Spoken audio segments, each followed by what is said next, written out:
सभी विद्यार्थियों को नमस्ते। विद्यार्थियों, इस वीडियो के अंतर्गत हम NIOS कक्षा 12 में जो इतिहास विषय है उसका चैप्टर नंबर 1 पढ़ेंगे। इस पाठ को आधा मैंने पिछले वीडियो में पढ़ाया है, तो अगर आपने वो वीडियो नहीं देखा तो आप उस वीडियो को देखिए। तो पाठ का नाम है भारत के इतिहास को समझना। भारत के इतिहास को समझने के लिए हमें कई तरह के स्रोतों के बारे में जानना पड़ता है। तो हमने पिछले वीडियो में हमने देखा था कि भारत के इतिहास को समझने के लिए हमने कि कौन कौन से ऐसे स्रोत होते हैं, कौन कौन से ऐसे तरीके हैं जिसके माध्यम से भारत के इतिहास को जान पाए। तो हमने पढ़ा है। अगर किसी ने पिछला वीडियो नहीं देखा है तो उसमें वो आप जब पढ़ोगे तो आपको लगेगा कि चैप्टर में बता भी रखा है कि हमारे इतिहास को जानने के लिए, भारत के इतिहास को जानने के लिए कुछ धार्मिक साहित्य है, ठीक है, कुछ धर्मेतर साहित्य है, कुछ सिक्के हैं, उसके माध्यम से और कुछ पुरातात्विक स्थलों पर जो खुदाई हुई है उसके माध्यम से हम भारत के इतिहास को जान सकते हैं कि भारत का इतिहास कैसा था, उसकी अर्थव्यवस्था कैसी थी, उसका सांस्कृतिक, उसकी राजनीतिक व्यवस्था कैसी थी। तो यहाँ तक हमने पढ़ा था, तो हमने सिक्कों तक पढ़ लिया था। अब इसके आगे का जो चैप्टर है हम इस वीडियो में देखेंगे। तो पुरातत्व, देखो पुरातत्व के माध्यम से भी हम भारत के इतिहास के बारे में जानकारी प्राप्त कर सकते हैं। तो पुरातत्व के अंतर्गत कुछ खुदाई के अंतर्गत या कहीं पर कोई ऐसी जगह मिलती है जहाँ पर जब खुदाई की जाती है ना, या कुछ अवशेष वहाँ पर मिलते हैं जिससे हमें मानव के भौतिक जीवन के बारे में जानकारी मिलती है कि इंसान किस तरह से यहाँ पर रहता था, कौन कौन सी वस्तुओं का उपयोग करता था। अतीत के भौतिक अवशेषों का अध्ययन पुरातत्व की सहायता से होता है। तो अतीत यानी जो बीता हुआ समय है उसके भौतिक अवशेष, जो भी अवशेष हमें प्राप्त हुए हैं है ना, उसका अध्ययन पुरातत्व की सहायता से किया जाता है। जो हमें पुराने टीलों की तहों की एक के बाद एक व्यवस्थित रूप से खुदाई करना और इसके द्वारा मिले अवशेषों के आधार पर बीते युग के मनुष्य के भौतिक जीवन के बारे में अनुमान लगाना सिखाता है। इतिहास पूर्व काल अर्थात लेखन का आविष्कार होने के पहले के युग के अध्ययन के लिए पुरातत्व बहुत महत्वपूर्ण है। देखो इतिहास का अगर हम अध्ययन करते हैं तो जब लेखन का आविष्कार नहीं हुआ था, लिखित में कुछ उस समय नहीं किए जाते थे, लिखा नहीं जाता था, यानी कि लिपि का आविष्कार नहीं हुआ था, उससे पहले मानव जीवन कैसा था तो उसकी जानकारी हमें खुदाई से ही प्राप्त होती है। जो कुछ खुदाई से जो अवशेष प्राप्त होते हैं उससे पता चलता है, तो वो पुरातत्व के अंतर्गत ही आता है। क्योंकि जब लिपि का निर्माण नहीं हुआ, लोग लिखना नहीं जानते थे, तो उसकी जानकारी में कैसे मिले। तो जब वो संस्कृति उजड़ गई, यानी वो संस्कृति का ना पतन हो गया, तो पतन होने के बाद में है ना वहाँ पर वो संस्कृति बसी हुई थी, वो व्यक्ति वहाँ रहते थे, और उस पूरी बस्ती का ही वो अगर वो वहाँ पर पतन हो जाता है तो अगर अब वहाँ पर फिर वो टीलों में मिट्टी के अंदर या किसी बाढ़ के कारण वो दब गया और बाद में उसकी खुदाई की जाती है, उस स्थान पर कोई भी ऐसी वस्तु मिलती है जैसे अंदाज़ा लगाया जा सकता है कि यहाँ पर कोई न कोई किसी न किसी समय पर कोई न कोई व्यक्ति रहता था, या कुछ व्यक्ति यहाँ रहते थे, या कोई यहाँ पर कॉलोनी थी, या फिर कोई यहाँ पर बस्ती थी, है ना, कोई गाँव यहाँ बसा हुआ था, ठीक है। तो फिर जब खुदाई की जाती है तो वहाँ पर उन लोगों का कुछ अवशेष मिलते हैं, उन लोगों से संबंधित कुछ वस्तुएं मिलती है, तो उनकी जानकारी पुरातत्ववेत्ता लगाते हैं और फिर वो समय का अनुमान लगाते हैं कितने साल पुरानी ये वस्तुएं हैं, ठीक है। तो खुदाई से प्राप्त जो वस्तुएं हैं यानी पुरातत्व जो है वो बहुत ही महत्वपूर्ण है उन वस्तुओं का पता लगाने के लिए, यानी उन संस्कृति का पता लगाने के लिए, उस जीवन का पता लगाने के लिए कि जब लिपि का आविष्कार नहीं हुआ था। हाँ, लिपि का आविष्कार हो गया, लोग लिखना पढ़ना जान गए, तो वो लिखित रूप में अपनी संस्कृति के बारे में लिख के रखते थे। जैसे कि राजा महाराजाओं के जो आश्रयदाता, आश्रय के नीचे राजा महाराजाओं के आश्रय में जो कुछ कवि रहते थे, ठीक है, तो वो उस समय के राजाओं के बारे में लिखते थे, उनके ग्रंथ लिखते थे, उनकी जीवनी लिखते थे। तो जो आज हमें वो प्राप्त है तो हम उस समय की कुछ ना कुछ व्यवस्था के बारे में अंदाज़ा लगा सकते हैं। इतिहास मूलतः लिखित सामग्री पर आधारित होता है। हालांकि भारत में 2500 ईसा पूर्व में भी सिंधु घाटी संस्कृति के काल में लेखन का प्रचलन हो चुका। तो 2500 साल पहले भी सिंधु घाटी सभ्यता हुई है, उसमें भी जो लेखन का प्रचलन है वो हो चुका था, पर उस लिपि को अब तक पढ़ा नहीं जा सका है। इस प्रकार हालांकि हड़प्पावासी लिखना जानते थे, तो हड़प्पावासी वो भी लिखना जानते थे, पर इतिहासकार उस लेखन को पढ़ नहीं पाए हैं। तो वो लिखना तो जानते थे। हड़प्पा संस्कृति जो 2500 साल पहले मिली, सिंधु घाटी सभ्यता मिली, तो वहाँ पर लिखित साक्ष्य तो कुछ उपलब्ध है, लिखित में कुछ तो प्राप्त हुआ है, लेकिन उसको पढ़ना ही नहीं जानते उस लिपि को।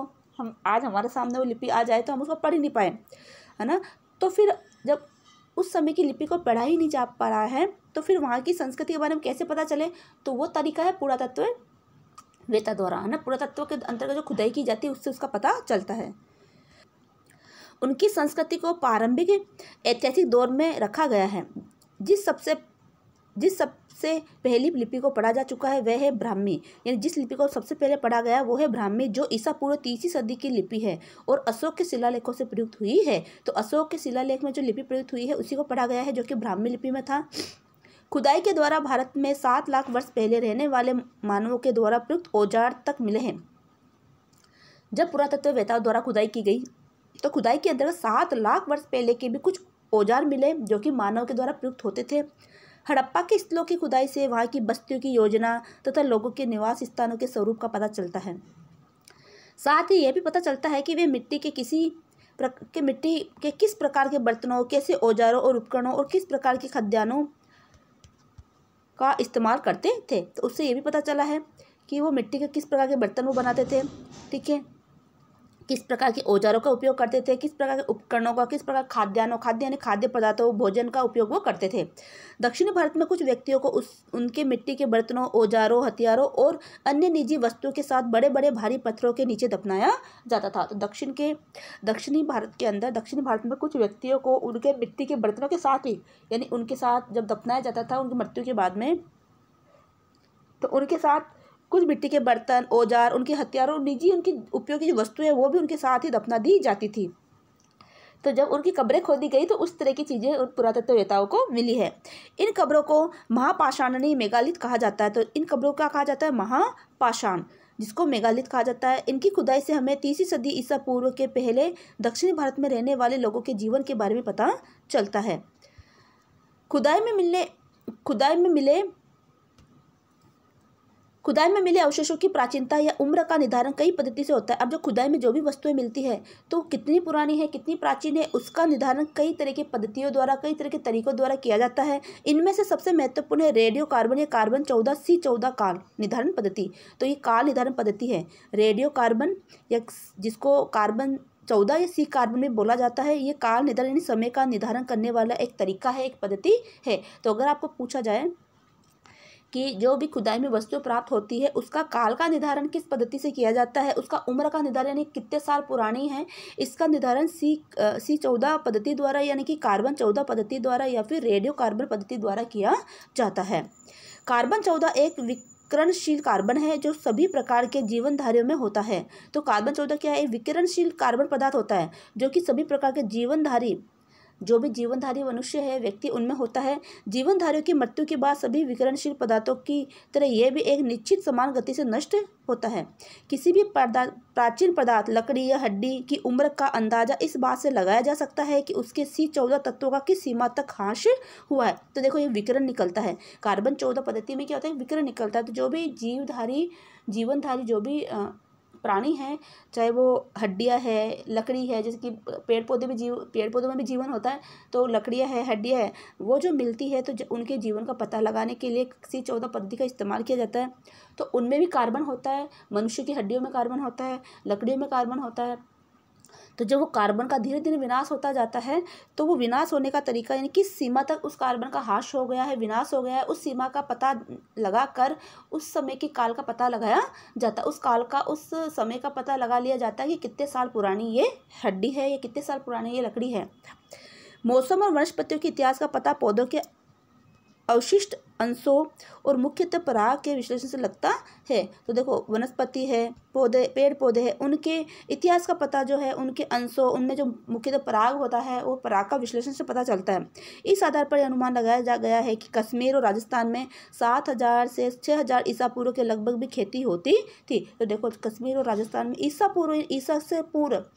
के जन्म के 7000 या 6000 वर्ष पहले, जबकि अभी जो 2023 चल रहा है तो ईसा के जन्म के 2023वां सन अभी चल रहा है। तो अगर हम माने तो 8 से 8000 साल पहले जो है 7 में 2000 और जोड़ दीजिए आप, 7000 में तो 7-8-9000 साल पहले भी राजस्थान और कश्मीर में खेती की जाती थी।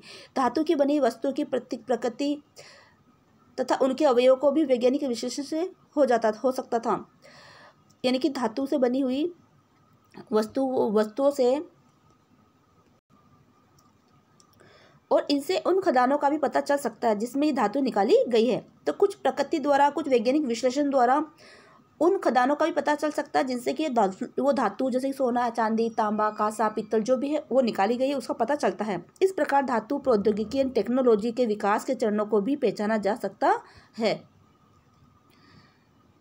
भूवैज्ञानिक अध्ययन से प्रागैतिहासिक मानव के निवास स्थल की मिट्टी, चट्टानों आदि के इतिहास का अनुमान हो सकता है। तो प्रागैतिहासिक काल में जब लोग पत्थरों का उपयोग करते थे, उस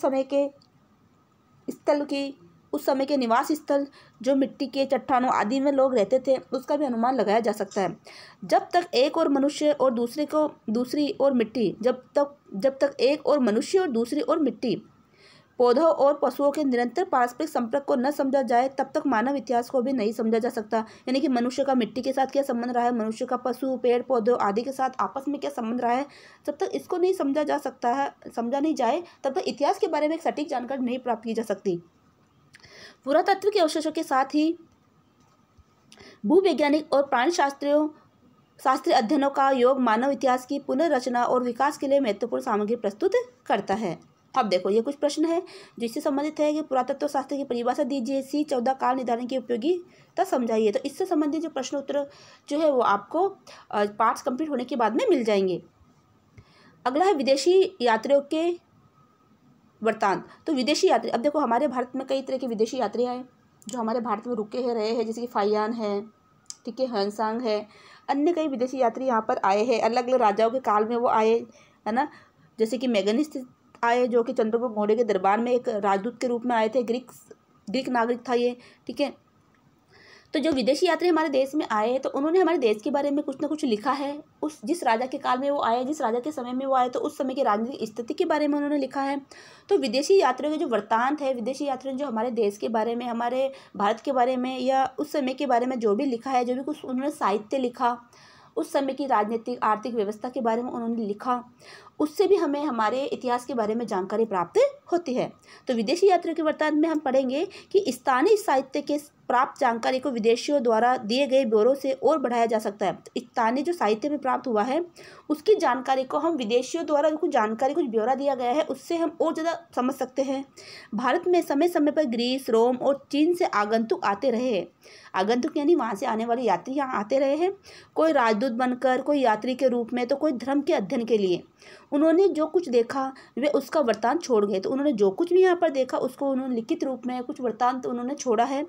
चंद्रगुप्त मौर्य के दरबार में मेगास्थनीज नामक ग्रीक राजदूत आया था जिसने इंडिका नामक ग्रंथ लिखा। तो देखो, मेगास्थनीज ने क्या लिखा था, इंडिका नामक ग्रंथ, जो किसके राज दरबार में आया था, चंद्रगुप्त मौर्य के राज दरबार में आया था। तो ये ग्रीक राजदूत बनकर यहाँ पर आया था, उन्होंने इंडिका नामक ग्रंथ लिखा। तो इंडिका नामक ग्रंथ में उन्होंने चंद्रगुप्त मौर्य के दरबार के समय, चंद्रगुप्त मौर्य शासन के समय जो राजनीतिक स्थिति थी, आर्थिक स्थिति थी, तो चंद्रगुप्त मौर्य का राज्य कैसा था, वो किस तरह का राजा था, उसके बारे में उन्होंने लिखा। तो वो जानकारी हमें इंडिका नामक ग्रंथ से प्राप्त होती है।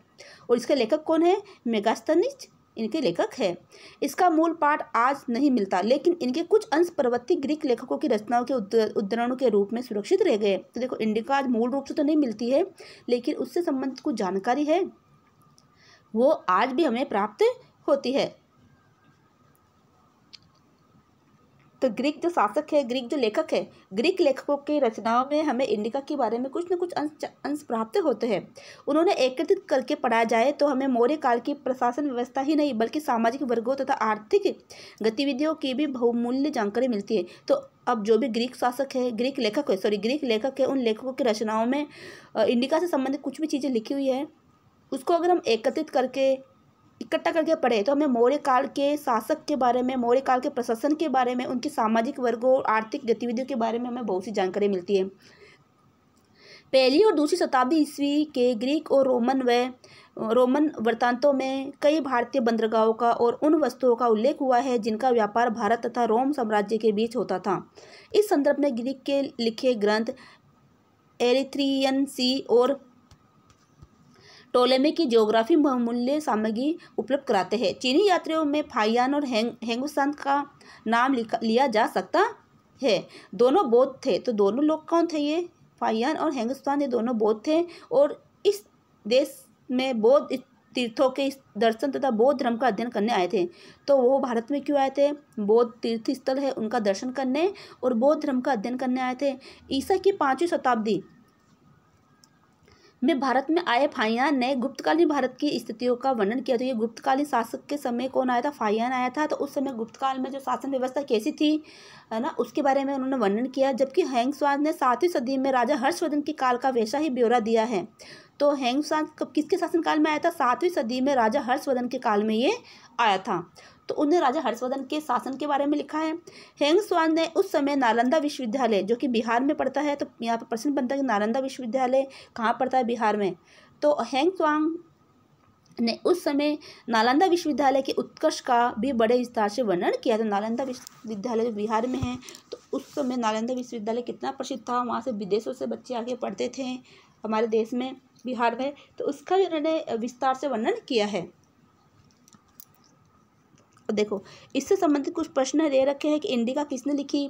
भारत आने वाले चीनी यात्रियों के नाम बताइए। तो भारत आने वाले चीनी यात्री थे जैसे कि फाइयांग है, हेंगस्वान है, ठीक है। नालंदा विश्वविद्यालय के उत्कर्ष का उल्लेख किस चीनी यात्री ने किया है? तो हमने अभी पढ़ा है, हेंगस्वान ने उस समय नालंदा विश्वविद्यालय के का उत्कर्ष का वर्णन किया है। तो इसके अंदर ही आपको इसके क्वेश्चन के आंसर इस पैराग्राफ से मिल जाएंगे। अगला, इतिहास की बदलती धारणाएं, अवधारणाएं। तो इतिहास की कुछ बदलती हुई अवधारणाएं है, उसके बारे में हम जानेंगे। एक धारणा विशेषकर पश्चिमी विद्वानों द्वारा फैलाई गई कि प्राचीन काल के भारतीयों में इतिहास लेखन का कोई बोध नहीं था। तो एक धारणा कब फैलाई गई? कि एक धारणा विशेषकर पश्चिमी विद्वानों द्वारा फैलाई गई कि प्राचीन काल के भारतीयों में इतिहास लेखन का कोई बोध नहीं था। कि एक धारणा जो है, एक धारणा कहे या एक जो कुछ बातें फैलाई गई विशेषकर पश्चिमी विद्वानों द्वारा कि प्राचीन काल में भारतीयों में इतिहास लेखन का कोई ज्ञान नहीं था। मगर ये सही नहीं है। वास्तव में भारतीयों का इतिहास लेखन बहुत पश्चिमी लोगों से भिन्न था। कि वास्तव में भारतीय जो इतिहास को लिखते थे, उसका जो जानकारी बोध यानी उनकी जानकारी पश्चिमी लोगों से भी उनका अलग था। पश्चिम में घटनाओं को कालक्रम के अनुसार लिखा जाता था। कि पश्चिमी में क्या करते थे? पश्चिमी देशों के लोग जो भी घटना होती थी उसको कालक्रम के अनुसार लिखते थे, जबकि प्राचीन भारत की पद्धति इससे भिन्न थी। इसका उदाहरण हम पुराणों में देख सकते हैं, जिसमें 4 विभिन्न युगों, सतयुग, त्रेता, द्वापर और कलयुग का उल्लेख है। और हर युग के शासकों, राजवंशों की विस्तृत सूची भी मिलती है। इसके अतिरिक्त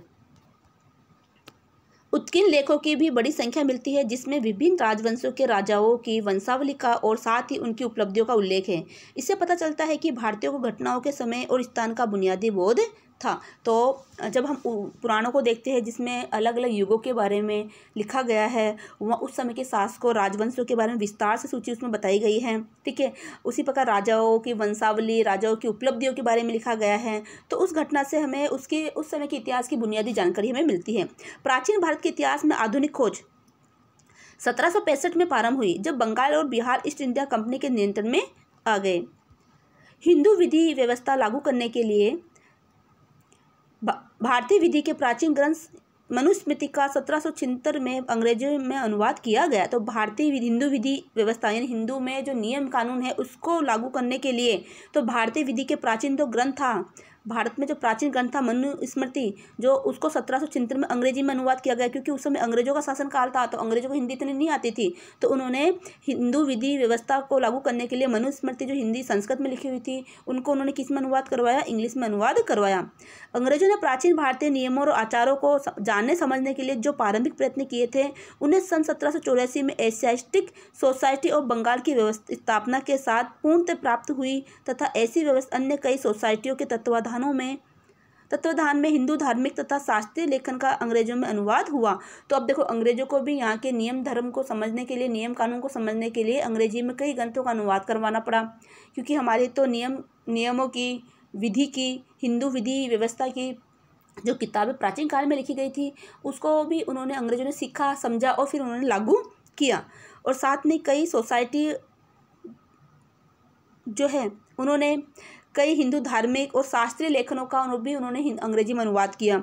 इसके अध्ययन को सबसे अधिक बल जर्मनी में जन्मे विद्वान मैक्स मूलर के प्रयत्नों से मिला। अंग्रेजों ने भी जल्द ही समझ लिया कि भारतीयों पर अच्छी तरह से शासन करने के लिए उनके धर्म ग्रंथों और समाज व्यवस्था का ज्ञान आवश्यक है। तो अंग्रेजों ने समझ चुके थे कि अगर हमें भारतीयों के ऊपर हमें व्यवस्था शासन करना है, भारतीयों पे हमें अधिकार जमाना, तो सबसे जरूरी है कि भारतीय के धर्मों को समझे, भारतीय के धर्म ग्रंथों को, यहाँ की सामाजिक व्यवस्था को अच्छे से समझना। ईसाई मिशनरियों ने भी भारतीयों का धर्मांतरण करने और ब्रिटिश शासन को सुदूर करने के लिए भारतीय कानूनों और रीति रिवाजों की अधिक जानकारी हासिल करने की जरूरत को महसूस किया। तो जो ईसाई धर्म के लोग थे, ईसाई मिशनरी के लोग यहाँ पर आए थे, उन्होंने भी इसको समझने के लिए, तो भारतीय धर्म को समझने के लिए उन्होंने क्या किया कि भारतीय धर्म को समझने के लिए, कानून को समझने के लिए, यहाँ के रीति रिवाजों, जानकारी को हासिल करने के लिए उन्होंने यहाँ के धर्म ग्रंथों को उन्होंने समझा और पढ़ा।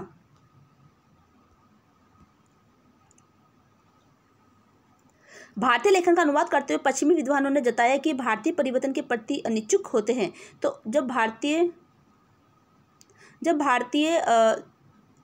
लेखन का अनुवाद करते हुए पश्चिमी विद्वानों ने बताया और उन्होंने महसूस किया कि भारतीय जो है वो परिवर्तन के प्रति अनिच्छुक है, यानी वो परिवर्तन को स्वीकार करना नहीं चाहते और अत्याचारी शासन के अभ्यस्त हो चुके हैं कि कोई भी शासक जो अत्याचार करता है उनके भी वो अभ्यस्त हो चुके हैं, उनको भी वो झेल लेते हैं। ठीक है। सन 1904 में विंसेंट ए स्मिथ ने अर्ली हिस्ट्री ऑफ इंडिया लिखी। अब आपको ये ध्यान रखना है कि अर्ली हिस्ट्री ऑफ इंडिया किसने लिखी? विंसेंट ए स्मिथ ने। अगर पूछा जाए कि 1904 में विंसेंट ए स्मिथ ने कौन सा ग्रंथ लिखा, तो अर्ली हिस्ट्री ऑफ इंडिया। यह प्राचीन भारत का पहला व्यवस्थित इतिहास था। तो प्राचीन भारत का पहला व्यवस्थित इतिहास किसने और कब लिखा और उसका क्या नाम था? तो ये इसका आंसर रहेगा। लेखक ने इसमें इतिहास को ब्रिटिश दृष्टिकोण से देखा और भारत में ब्रिटिश शासन को आवश्यक ठहराने की चेष्टा की। अंग्रेजों के तानाशाही शासक को बनाए रखने के लिए इसने अच्छी प्रचार सामग्री का काम किया। तो इसने क्या किया? अंग्रेजों की शासन व्यवस्था को बनाए रखने के लिए, अंग्रेजों की तानाशाही व्यवस्था को बनाए रखने के लिए इसने अर्ली हिस्ट्री ऑफ इंडिया ने, इस ग्रंथ ने अच्छा प्रचार प्रसार की सामग्री उपलब्ध करवा दी। भारतीय विद्वान, विशेषकर वे जो पश्चिमी शिक्षा प्राप्त कर चुके थे। अब देखो, भारत में भी कुछ ऐसे विद्वान थे, है ना, जो पश्चिमी देशों से पढ़ के आए थे, तो वो वहाँ की स्थिति को जानते थे। ठीक है। पश्चिमी देशों के किस तरह से लोग रहते थे वो भी जानते थे और वो इस बात से बड़े ही समझदार थे, समझते थे कि अंग्रेज यहाँ पर भारत में आके क्या कर रहे हैं, अंग्रेज हमारे भारतीय लोगों को गुलाम बना रहे हैं, हमारे भारत में शासन करना चाहते हैं। ठीक है। तो वो इस बात को बहुत अच्छे से समझते थे और उन्हीं लोगों ने भी फिर आगे जाके आवाज़ भी उठाई। ठीक है। गुलामी से को दूर करने के भी उन्होंने प्रयास किया। भारतीय विद्वान, विशेषकर वे जो पश्चिमी शिक्षा प्राप्त कर चुके थे, इस बात से बड़े परेशान थे कि अंग्रेज लोग भारतीय इतिहास को अपने नज़रिए से अपने हित के लिए तोड़ मरोड़ कर पेश कर रहे हैं। तो वो समझ चुके थे कि भारतीय जो अंग्रेज हैं वो भारतीय इतिहास को अपने हित के लिए, है ना, अंग्रेज बड़े ही उसको तोड़ मरोड़ कर प्रेस कर रहे हैं। राष्ट्रीय भावना से प्रेरित होकर उनमें से कुछ ने इतिहास को फिर से लिखने का दायित्व उठाया ताकि भारतीय संस्कृति के वास्तविक गौरव को दुनिया के सामने लाया जा सके। इस प्रकार के दो महत्वपूर्ण राष्ट्रीय इतिहासकार थे R.G. भंडारकर। ये आपको नाम याद रखना है कि किन्होंने राष्ट्रीय भावना से प्रेरित होकर अपने, ऐसे कौन से इतिहासकार थे जिन्होंने इतिहास को दोबारा लिखने का पेड़ा उठाया, और तब उठाया जब अंग्रेज लोग भारतीय इतिहास को तोड़ मरोड़ को पेश कर रहे थे। ठीक है। वो अपने नज़रिए से, अपने हितों के लिए ही भारतीय इतिहास को तोड़ मरोड़ कर वो पेश कर रहे थे। ठीक है। तो तब ऐसे कौन से लेखक थे, भारतीय इतिहासकार कौन से थे जिन्होंने भारत के इतिहास को पुनः लिखने का बेड़ा उठाया? तो वो थे इतिहासकार R.G. भंडारकर, जिन्होंने 1837 से 1825 इनका 1925 उनका जीवन काल रहा है, और V.K. राजवाड़े, जो 1869 से लेकर 1926 तक उनका जीवन काल रहा है, जिन्होंने अनेक स्रोतों से सामग्री एकत्रित करके सामाजिक और राजनीतिक इतिहास की पुनः रचना की। ऐसा करते हुए उन्होंने बाल विवाह और जाति प्रथा जैसी कुछ सामाजिक बुराइयों पर प्रहार भी किया और विधवाओं के पुनर्विवाह की हिमायत भी की। P.V. काणे का योगदान बहुत महत्वपूर्ण है। उन्होंने हिस्ट्री ऑफ धर्मशास्त्र शीर्षक एक विराट ग्रंथ की रचना की जिसमें प्राचीन भारतीय समाज के मुख्य तत्वों पर प्रकाश डाला गया था। इन भारतीय विद्वानों ने राजनीतिक संबंधी प्राचीन भारतीय ग्रंथों का गहराई से अध्ययन किया ताकि प्राचीन भारतीयों की प्रशासन संबंधी बुद्धि को प्रमाणित किया जा सके। D.R. भंडारकर पुरालेख विद्या के विद्वान थे। तो D.R. भंडारकर क्या थे? पुरालेख विद्या के ये विद्वान भी थे। वह प्राचीन भारतीय सामाजिक व्यवस्था संस्थाओं पर लिखे हुए ग्रंथ प्रकाशित किया करते थे। S.C. राय चौधरी यानी S.C. राय चौधरी ने प्राचीन भारत के इतिहास का पुनर्लेखन किया और इस क्रम में कई बिंदुओं पर V.S. स्मिथ की आलोचना की। तो V.S. स्मिथ ने जो अपनी बुक लिखी थी उसकी उन्होंने आलोचना की। R.C. मजूमदार के लेखन में ये बात और भी मजबूती से उभरती है। उन्होंने कई खंडों में history of culture of India peoples का संपादन किया। तो R.C. मजूमदार ने कौन सी किताब लिखी है वो आपको ध्यान रखना है, ये history and culture of Indian peoples. 1960 तक राष्ट्रीयता की भावना से प्रेरित भारतीय विद्वान अपने अपने क्षेत्र के और भारत के इतिहास के गौरव को बड़ा चढ़ाकर दिखाते रहे। अंग्रेजों ने प्राचीन भारतीय शासकों के अत्याचारी और निरंकुश होने का जो मिथक गढ़ा था उसे तोड़ने का श्रेय K.P. जायसवाल को जाता है। देखो इतिहासकारों ने क्या किया है, जो अंग्रेजी इतिहासकार ने क्या किया, अंग्रेजों ने प्राचीन भारतीय शासकों को बड़ा ही अत्याचारी निरंकुश बताया है ना। तो ये मिथ्या था यानी झूठ था। वो इसलिए बताया उन्होंने क्योंकि वो खुद क्या करना चाहते थे, भारत पर शासन करना चाहते थे। तो जब तक वो यहाँ के राजाओं को गलत नहीं बताएंगे तब तक वो शासन कैसे करेंगे, क्योंकि अपने आप को अच्छा बता रहे हैं। तो इस मिथ्या को, इस झूठे भ्रम को तोड़ने का प्रयास किसने किया, K.P. जायसवाल को। उन्होंने प्राचीन भारत में गणतंत्र और स्वशासन के अस्तित्व के बारे में लिखा। स्वतंत्रता के बाद इतिहास लेखन में एक नई प्रवृत्ति छाने लगी। अब राजनीतिक इतिहास से हटकर समाज और अर्थव्यवस्था के इतिहास पर अधिक बल दिया जाने लगा। इस प्रकार की पहली रचनाओं में से एक थी A.L. बासम लिखित the wonder that was India. D.D. Kosambi के ग्रंथ an introduction to the study of India history में ये परिवर्तन और भी स्पष्ट हुआ है। उनका लेखन प्राचीन भारतीय इतिहास के सामाजिक आर्थिक पक्ष को लेकर चला है। उनके पश्चात बहुत सारे इतिहासकारों ने इस प्रवृत्ति का अनुसरण किया और अपने लेखन को सामाजिक, आर्थिक और सांस्कृतिक इतिहास पर केंद्रित किया। उनका प्रमुख बल उत्पादन के साधनों और विभिन्न समूहों के व्यक्तियों के बीच के सामाजिक तथा आर्थिक संबंधों पर रहा है। अब है भारतीय इतिहास की विषय वस्तु। अतीत के महत्वपूर्ण ज्ञान के लिए विद्यार्थियों को समाज के विभिन्न पक्षों के प्रति जागरूक करना आवश्यक है। तो हमें अतीत के संपूर्ण ज्ञान के लिए जो भी विद्यार्थी है उसको समाज के विभिन्न पक्षों के प्रति जागरूक करना बहुत ही आवश्यक है। इन पक्षों को विषय वस्तु कहा जाता है। सामाजिक, आर्थिक, धार्मिक, राजनीतिक, सांस्कृतिक आदि विभिन्न क्षेत्रों में जो कुछ भी घटनाएं हुई उनके बारे में हमें जानकारी मिलती है। इन तमाम क्षेत्रों में हुई घटनाएं परस्पर इतनी अधिक संबंधित होती है कि इनके बीच की सीमाएं अक्सर टूट जाती हैं। उदाहरण के लिए, जब प्रारंभिक वैदिक युग का गोपालक समाज उत्तर वैदिक काल में बस्ती में बसे कृषक समाज में बदलना, तो परिणाम स्वरूप राजनीतिक विधि पद्धति में परिवर्तन हुआ। देखो उदाहरण के लिए, जब प्रारंभिक वैदिक युग का जो गोपालक समाज था, वैदिक युग में जो गायों को पालने वाला जो गोपालक समाज था, वो उत्तर वैदिक काल के अंतर्गत वो क्या करने लग गया, फिर खेती करने लग गया, किसान के रूप में बदल गया। गोपालक समाज में राजा गोपित कहलाता था। कृषि आधारित अर्थव्यवस्था के विकास के साथ वह भूपति कहलाने लगा। तो पहले गोपित कहलाता था, अब वो क्या कहलाने लगा, भूपति। साथ ही अब युद्ध दूसरों की गायें छीनने के लिए नहीं बल्कि अधिक भूमि हासिल करने के लिए होने लगा। तो पहले तो युद्ध क्यों होता था, दूसरों की गायें छीनने के लिए, क्योंकि उस समय गायों को ही संपत्ति का, जिसके पास जितनी गाय होती थी वो उतना ज़्यादा अमीर कहलाता था। तो जब उत्तर वैदिक काल आया, प्रारंभिक युग में, तो जब युद्ध होते थे तो गायों की वजह से होते थे, गायों को छीनने के लिए। लेकिन अब उत्तर वैदिक काल में युद्ध कैसे होने लगे, भूमि को छीनने के लिए, अपनी भूमि को विस्तृत करने के लिए। राजा क्रम से अधिक शक्तिशाली होने लगे और राजा का पद वंश परंपरा से मिलने लगा। देखो राजा अब अधिक शक्तिशाली हो गए क्योंकि वो हथियारों का उपयोग करने लगे। अब पहले तो राजा क्या था, जो शक्तिशाली होता था वही राजा होता था, लेकिन अब राजा वंश परंपरा से मिलने लगा, यानी कि राजा का बेटा ही क्या होगा, राजा होगा। तो हम देखते हैं कि विभिन्न क्षेत्रों के परिवर्तन एक दूसरे से जुड़ जाते हैं, प्राय उनका प्रभाव बड़ी बड़ी घटनाओं पर पड़ता है। इस पाठ्य सामग्री में आपको कला, स्थापत्य, जाति व्यवस्था, विज्ञान और अर्थव्यवस्था, प्रौद्योगिकी आदि के क्षेत्रों में हुई विकास की ही नहीं, विभिन्न धार्मिक पंथों और आचार अनुष्ठानों की भी जानकारी मिलेगी। तो जब हम इनके बारे में पढ़ेंगे, ठीक है, ये जो पाठ्य सामग्री है यानी कि हमारा इतिहास है, इतिहास के अंदर हमें उस समय का प्राचीन काल का, प्राचीन भारत है, उसमें किस किस तरह के परिवर्तन हुए, कुछ वो किस किस तरह के राजा महाराजा यहाँ पर रहे, उनकी शासन व्यवस्था कैसी थी, अर्थव्यवस्था, राजनीतिक व्यवस्था कैसी थी, उस सारी जानकारी हमें यहाँ पर प्राप्त होगी जब हम इतिहास के संपूर्ण पाठों को हम पढ़ लेंगे। तो उम्मीद है कि वीडियो आपको समझ में आया होगा, ये चैप्टर आपको समझ में आया होगा। तो ज़्यादा से ज़्यादा इसको शेयर करें, लाइक करें, सब्सक्राइब करें। मिलते हैं अगले वीडियो में। जय हिंद, जय भारत।